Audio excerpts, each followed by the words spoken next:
Good morning 9th class. कैसे हो बेटा? फाइन हो? सुरक्षित हो? तो बेटा कल मैंने आपको हमारा जो पाठ्यक्रम पहले भेजा था डीएवी ऐप में, वो बेटा अब चेंज हो गया है। अब चेंज करके आपका मैंने व्हाट्सएप पे कल भेज दिया था और आपने, उम्मीद है कि आप सबने देख लिया होगा। ठीक है बेटा। तो उसमें आपके जैसे बाकी सब्जेक्ट्स के बेटा दो पेपर होंगे फर्स्ट फेज़ में और 2 पेपर होंगे सेकंड फेज़ में। फर्स्ट फेज़ में 20 अंक का आपका एमसीक्यू यानी बहुविकल्पीय आधारित होगा और 20 ही अंक आपके आपको सब्जेक्टिव टाइप दिया जाएगा बेटे। आपने पीडीएफ फॉर्म में बनाकर भेजना है। ठीक है। तो इस तरह से ऐसे ही सेकंड फेज़ में 2 पेपर होंगे।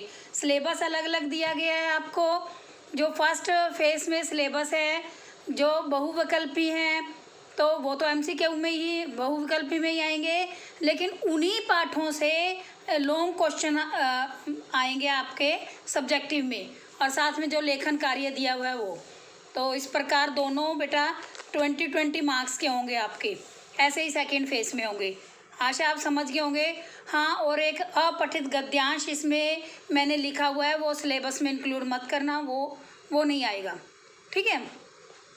तो कल हम धूल पाठ कर रहे थे ना बेटा, तो जो भी पाठ मैं करवा रही हूँ, लॉन्ग क्वेश्चन भी मैं करवा रही हूँ, ध्यान से समझा करो, क्योंकि ये लॉन्ग क्वेश्चन भी तो आएंगे ना आपके। तो इसलिए बेटा आज कल हमने कहाँ तक किए थे? 25 से 30 शब्दों में कर लिए थे। आपको होमवर्क भी दिया था, लर्न भी कर लिए होंगे। तो आज 50 से 60 शब्दों में 1 से 4 हम कर चुके थे। 5वां प्रश्न आपका इसमें नहीं है पाठ्यक्रम में। तो छठे प्रश्न से हम शुरू करेंगे आज 50 से 60 शब्दों में। 50 से 60 शब्दों में क्वेश्चन 6 कि धूल पाठ का मूल भाव स्पष्ट करो। मूल भाव किसे कहते हैं बेटा? प्रतिपाद्य को कहते हैं, यानी मूल भाव को। ठीक है। जो सारा सारांश होता है, यानी धूल पाठ में लेखक ने किस चीज़ का वर्णन किया है। अब धूल पाठ में लेखक ने धूल के माध्यम से मजदूरों और किसानों, जो मेहनत का काम करते हैं, सभी मजदूरों किसानों, उनके महत्व को स्पष्ट किया है कि वो धूल में काम करते हैं, तो उनकी महत्ता को जाने, उनको महत्वपूर्ण समझें। तो इसका उनका मानना था कि धूल से भरा हुआ जो व्यक्ति होता है वह इस समाज में घृणा की दृष्टि से देखा जाता है, लेकिन वो कहना चाहते हैं कि धूल से भरा हुआ जो व्यक्ति है, सना हुआ व्यक्ति है, घृणा और अवहेलना का पात्र नहीं होता। उसे अवहेलना होता है अनदेखी करना, यानी उसे अवहेलना नहीं की जाती, अपितु धूल तो जो है परिश्रमी व्यक्ति का परिधान है। परिधान का मतलब होता है वस्त्र, कपड़ा, कि धूल जो है वह तो मेहनती व्यक्ति का एक वस्त्र के समान है, जिसे वह अपने साथ रखता है। धूल से भरा हुआ जो शिशु होता है वह धूल भरा हीरा कहलाता है। धूल से भरा हुआ किसान मजदूर सच्चा हीरा है, जो अपनी देश की उन्नति में सहायक होता है, देश की उन्नति करने में हमारी मदद करते हैं, क्योंकि धन धान्य उत्पन्न करते हैं वो मेहनत करके, और धन धान्य से हमारा जो अन्न है, अनाज है, सभी अपना अनाज से पेट भरते हैं, विदेशों में भी अन्न भेजा जाता है। ऐसे ही मज़दूर जो हैं, जो अपने उद्योगों में मेहनत करते हैं, वो व्यापार में बहुत ही हमारी मददगार होते हैं। तो देश की उन्नति में ये मज़दूर और जो किसान हैं, ये सच्चे हीरे बताए गए हैं। जैसे कि सच्चा हीरा जिसको चोट मारने से भी नहीं टूटता, ऐसे ही ये व्यक्ति जिसको मेहनत करनी आ गई वो कभी भी जीवन में मार नहीं खा सकते। ठीक है। तो आधुनिक सभ्यता में जो पले हुए लोग हैं, तो वो इन लोगों से नफरत करते हैं, घृणा करते हैं, क्योंकि उनको पता ही नहीं है कि धूल और मिट्टी ही जीवन का सार तत्व है। अब सार तत्व का क्या मतलब है? जीवन का सार तत्व यानी हम मिट्टी में ही पैदा हुए हैं और मिट्टी में ही मिल जाते हैं मृत्यु के पश्चात। तो इन लोगों को इस बात का भी भान नहीं है, इसका जानकर भी वो अनजान बने बैठे हैं कि धूल और मिट्टी की बहुत ही उपयोगिता है। मिट्टी से ही सारे पदार्थ उत्पन्न होते हैं, और मिट्टी को ही सती अपने सिर से लगाती हैं। सिपाही अपनी आँखों से लगाते हैं और जो आम नागरिक है वो मिट्टी को बड़े प्यार से स्पर्श करता है। तो इस प्रकार इस पाठ में धूल की महत्ता, किसान और मजदूरों की महत्ता को कवि ने, लेखक ने दर्शाया है। नेक्स्ट क्वेश्चन है कि कविता को विडंबना मानते हुए लेखक ने क्या कहा है। अब विडंबना का क्या मतलब है बेटे, ये मैंने पहले भी आपको समझाया कि लेखक का विचार क्या है कि जो गोधूलि पर जो है अनेक कवियों ने कविताएं भी लिखी हैं, ठीक है, ये तो लेख है ना आपके सिलेबस में, लेकिन कुछ कवियों ने कविताएं लिखी हैं गोधूलि पर। तो गोधूलि का वो सजीवता से वर्णन ही नहीं कर पाए धूलि का। क्यों? क्योंकि गोधूलि तो गांवों में होती है ना, जब गांव को चराते हैं और गवाले लौटते समय गवाले और गायों के पैरों से उठने वाली जो धूल है वो सारे वातावरण में फैल जाती है। सूर्यास्त होते हुए सूर्य की सुनहरी किरणों में फैल जाती है और सुनहरी वातावरण बन जाता है। तो लोग जो हैं शहरों के रहने वाले हैं, शहरों में धूल धक्कड़ होता है, जबकि गोधूलि नहीं होती, पक्की सड़कें होती हैं। पहले तो गांवों में कच्ची सड़कें होती थी, किंतु गांव की गोधूलि वहाँ नहीं होती, वहाँ तो धूल धक्कड़ आंधी वगैरह होते हैं। तो इसलिए गांव की जो गोधूलि का वो अच्छे से वर्णन नहीं कर पाए, सजीवता से वर्णन नहीं कर पाए हैं, और इसीलिए लेखक ने कविता को ही विडंबना माना है। यानी उन्होंने जो कवि हैं वो भी शहरों में रहने वाले हैं, तो जब वो देख ही नहीं पाए कि धूल क्या होती है, गायों के नीचे उड़ने वाली क्या होती है, शाम को लौटते समय कब लौटते हैं, किसके पैरों से है, कोई मतलब नहीं है। बस उन्होंने गोधूलि नाम सुना और गोधूलि में डाल दिया कि ये गोधूलि होती है, वो उसकी वास्तविकता से अनभिज्ञ है, अनजान है।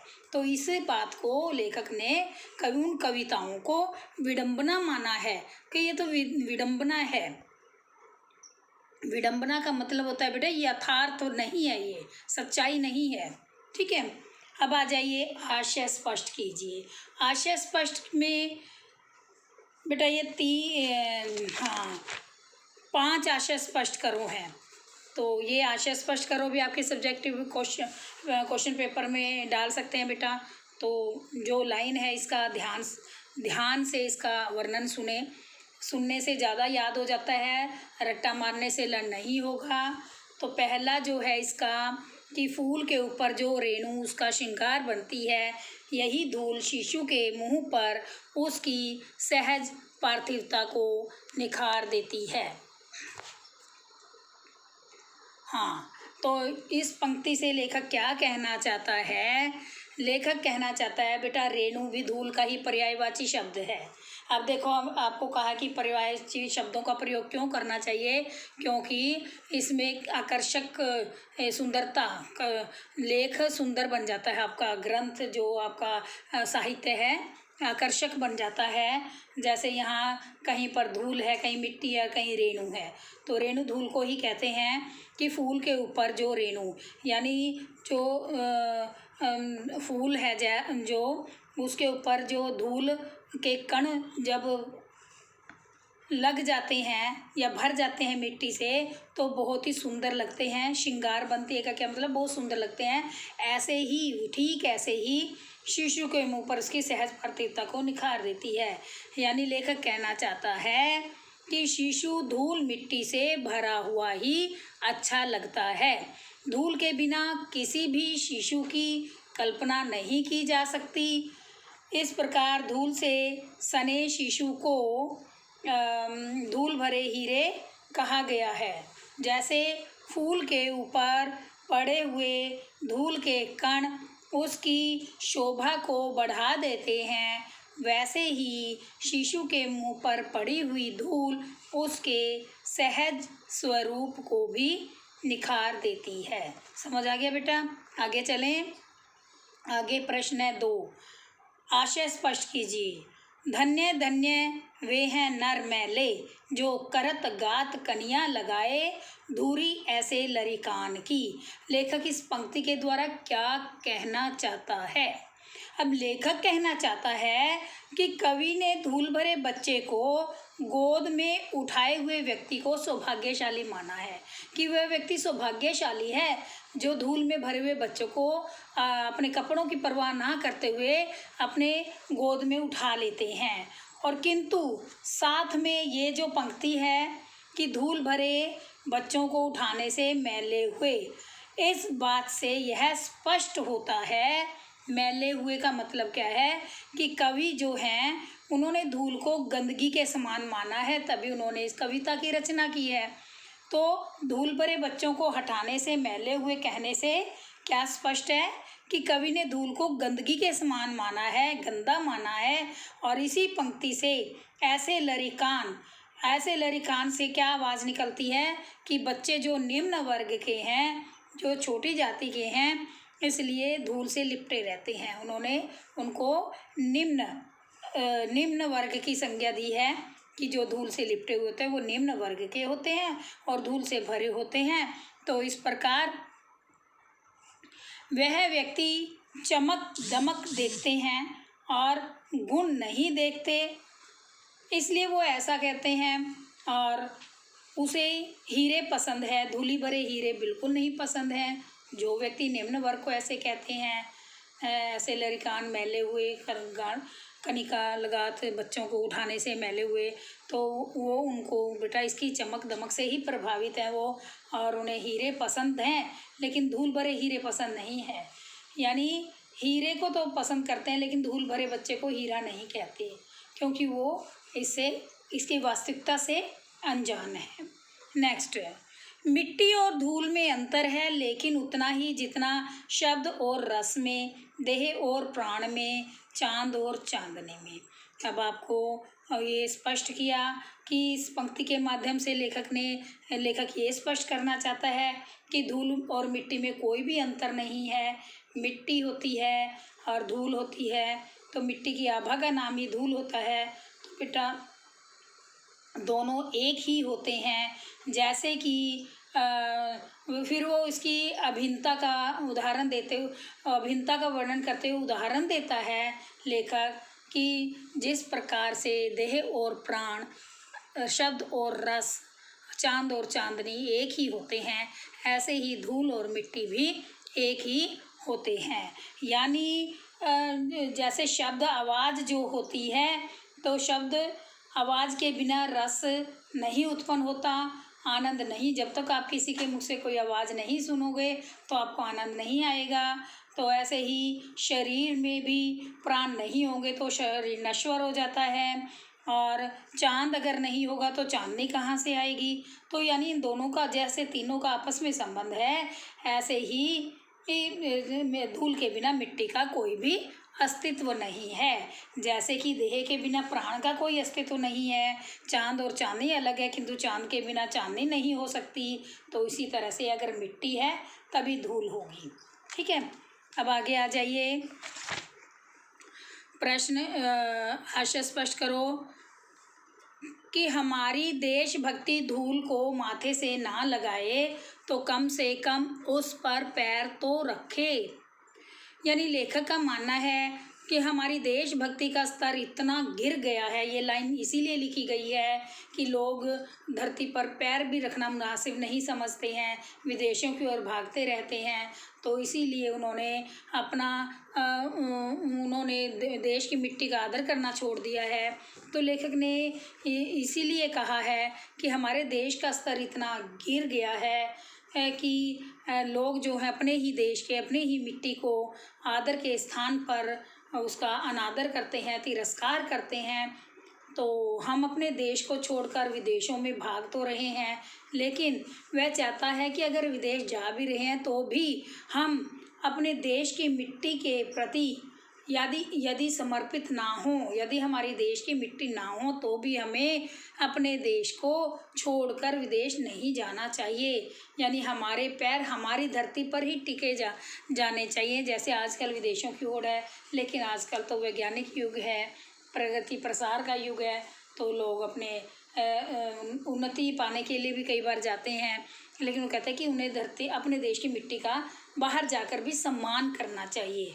ठीक है, तो आगे प्रश्न है, वे उलटकर चोट भी करेंगे तब कांच और हीरे का भेद जानना बाकी नहीं रहेगा।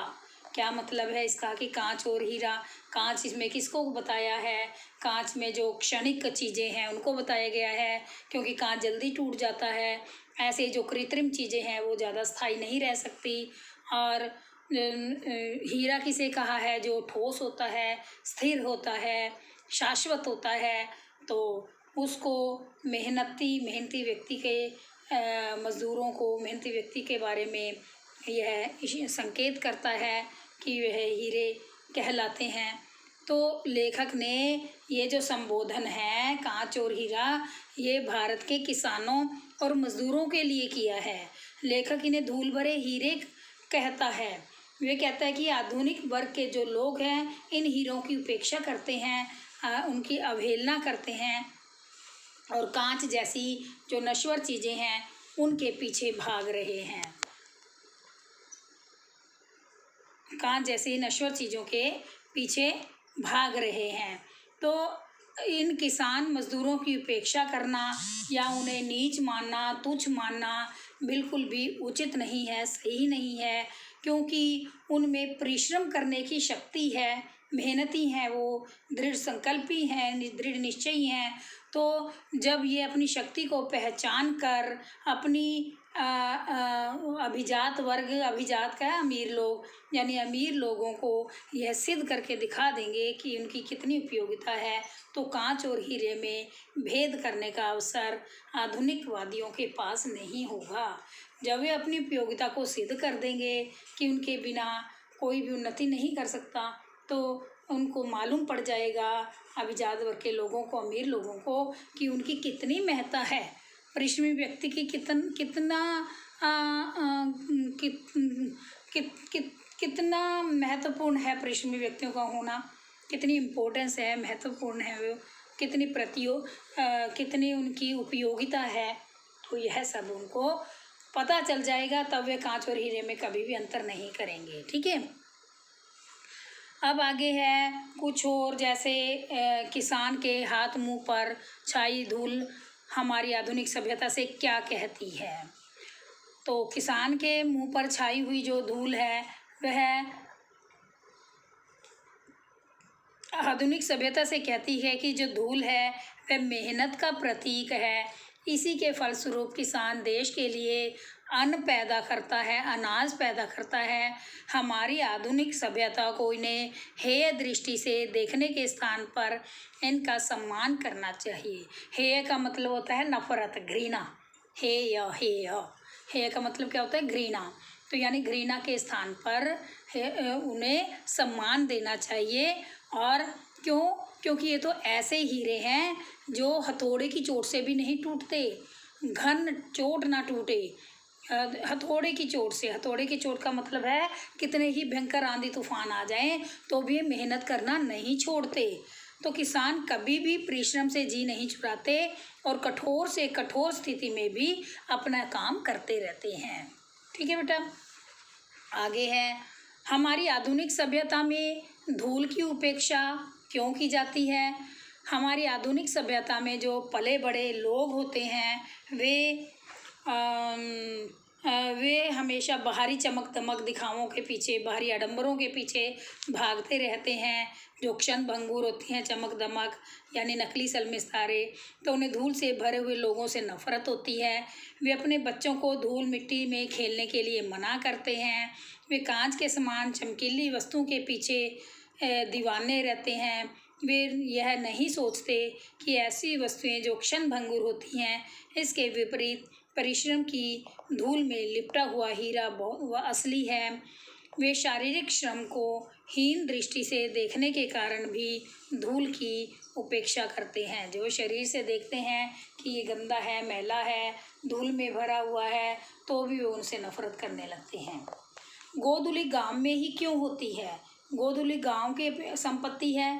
क्यों होती है? क्योंकि गांव के कच्चे रास्तों पर संध्या यानी शाम के समय जब गवाले अपनी गायों को चरा कर लौटते हैं, तो उनके तथा गायों के पैरों से जो उड़ने वाली धूल होती है वह अस्त होते हुए सूर्य की सुनहरी किरणों में रंग करके स्वर्णमयी हो जाती हैं। तो इस धूली को गोधूली कहते हैं। तो इसके विपरीत जो शहर की पक्की सड़कें हैं वहाँ पर ये दृश्य कभी दिखाई नहीं देते, इसलिए गोधूली गांव में ही होती है, शहरों में नहीं होती। तो ये तो थे इसके बौद्ध प्रश्न और जीवन मूल्य प्रश्न। अब हम थोड़ा सा इस पाठ के जो बहुविकल्पी प्रश्न है, पहले भी आपको करवाए थे बेटा यूनिट टेस्ट में, एक बार फिर आपके और कुछ क्वेश्चंस दोहरा देते हैं। जब मान लो जैसे कि ये पंक्तियाँ कौन से पाठ से ली गई हैं, धूल, गोधूली, हीरा, संध्या, जो ये दो कोई भी अगर पंक्तियाँ आ जाती हैं तो वो धूल आप पंक्तियाँ पढ़कर उसका जवाब दे सकते हैं। हीरे के प्रेमी हीरे को कैसा देखना पसंद करते हैं, चमकीला देखना पसंद करते हैं या अनगढ़ देखना पसंद करते हैं या मटमैला या खुरदरा, कौन सा देखना पसंद करते हैं बेटे? चमकीला देखना पसंद करते हैं ना हीरे को। मैं आंसर इनके बता देती हूँ, विकल्प में तो आप अपने आप कर लोगे, ठीक है। नयन तारे किन्हें कहा गया है? नयन तारे रंग रस रेणु हीरे को, शिशु को, आंखों को और फूल को। नयन तारे शिशु को कहा गया है, ठीक है। धूल भरा शिशु मुख की तुलना धूल से भरे किससे करते हैं बेटा? धूल भरे शिशु के जो मुख की तुलना है वह धूल से भरे किससे करते हैं? धूल से भरे हीरे से करते हैं, ठीक है। फूल के ऊपर उसका श्रृंगार कौन बनती है? रंग, रस, रेणु या रश्मि रेणु। आगे हमारी सभ्यता किसके संसर्ग से बचना चाहती है? धूल, फूल, रेत, हीरे, किसके संसर्ग से बनना चाहती है? धूल के, उससे बचना चाहती है। धूल अपना घर कहाँ बनाना चाहती है? आसमान, धरती, पाताल, पहाड़ों पर। कहाँ बनाना चाहती है धूल? आसमान में, धूल अपना घर आसमान में बनाना चाहती है। आगे है नकली सलमे सितारे किसको कहा गया है? हीरों को, कपड़ों को, चांद तारों को, फूलों को। नकली सलमे सितारे हीरों को कहा गया है, ठीक है, हीरों को कहा गया है। आगे है किस शब्द से हीन भावना दिखाई देती है?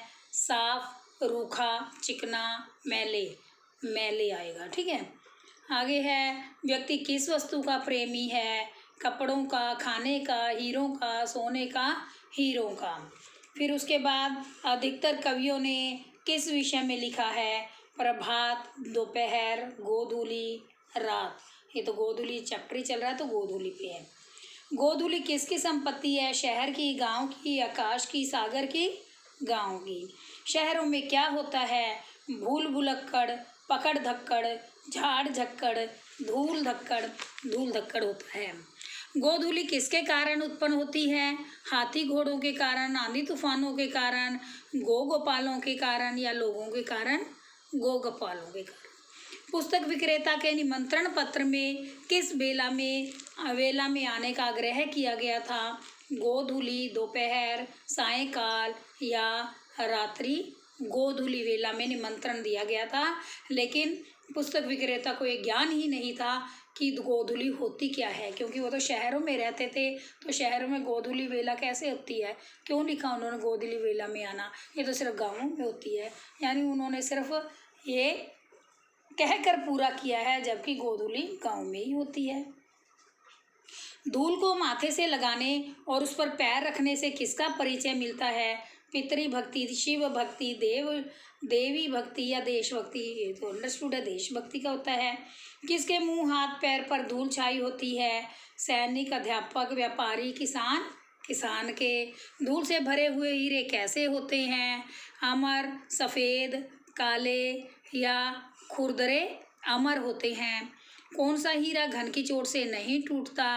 गंदा हीरा, सच्चा हीरा, खुरदरा हीरा, चमकीला हीरा, सच्चा हीरा। उसके बाद इस पाठ के लेखक का नाम क्या है? रामविलास शर्मा, गणेश चंद्र शंकर विद्यार्थी, यशपाल या महादेवी वर्मा। धूल पाठ के बेटा जो लेखक है वह हैं रामविलास शर्मा। तो आपके ये संपूर्ण पाठ हो गया, प्रश्न उत्तर हो गए धूल पाठ के 25 से 30, 50 से 60 और आशय स्पष्ट करो।